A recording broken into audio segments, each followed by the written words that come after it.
तो दोस्तों, के ग्लोबल स्टडीज में आपका स्वागत है। आज मैं आपको सिखाऊंगा घनमूल ज्ञात करने की सबसे आसान ट्रिक। ध्यान दीजिएगा। जैसे घन पूर्ण घन अगर है संख्या, जैसे 15,625 है, इसका आपको घनमूल निकालना है तो ज्यादा कठिन नहीं, बहुत ही कम समय लगेगा। जैसे समझिए 5 है, कितना है 5। देखो 5 जो है किसके क्यूब में आता है, किसके क्यूब में आता है 5 के, तो यहां पर आप 5 लिख दीजिए। ठीक है, अब आप 3 अंकों को छोड़ दीजिए, 3 अंकों को छोड़ दीजिए। अब देखो ये कितना है 15। 15 जो है किसके घन से छोटा है, देखो 3 के घन से क्या है छोटा है, यानी कि 27 है इसका। 27 से 15 छोटा है, यानी 8 में आएगा। तो 8 किसका घन है, 8 है आपका 2 का, तो आपका आंसर कितना हो गया 25।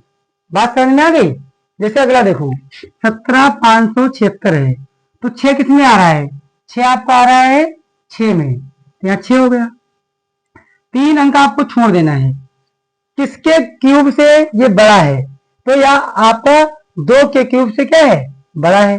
2 का क्यूब 8 होता है, ये 27 17 है, तो आपको यहाँ पर 2 लिख देना है बस, ये आपका आंसर हो गया।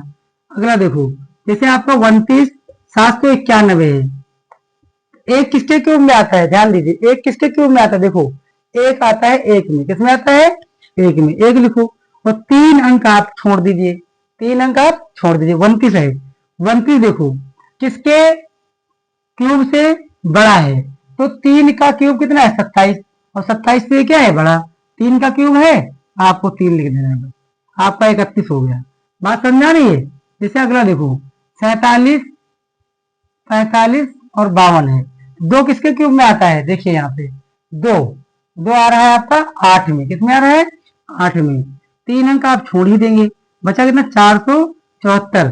474 किसके क्यूब से छोटा है, देखो 7 का क्यूब 343 से तो बड़ा है, तो 8 का क्यूब 512, यानी कि ये जो आपका है 7 आएगा। कितना आएगा यहाँ पर 7, क्योंकि ये बड़ा हो गया,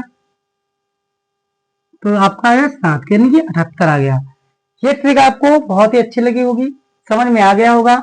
बस इतना ध्यान रखना है, इकाई का अंक देखो किसके क्यूब में आता है, इधर देखना है, जिसके क्यूब में आता है उसको लिख दो, फिर 3 अंक छोड़ दीजिए, फिर जो बचा उस पे आप देखिए किसका क्यूब इससे छोटा है। जैसे यहाँ 15 था, 2 का क्यूब छोटा था, 2 लिख दिया। यहाँ पर देखो 17 था, तो भी 2 का क्यूब छोटा था, तो 2 लिख दिया। यहाँ पर देखो 29 था, तो 3 का क्यूब छोटा था, तो 3 लिख दिया। यहाँ 474 है, तो 7 का क्यूब छोटा है, तो 7 लिख दिया। बात समझ में आ गई। लाइक करिए, कमेंट करिए और शेयर करिए, कमेंट करके बताइए वीडियो कैसी लगी। धन्यवाद।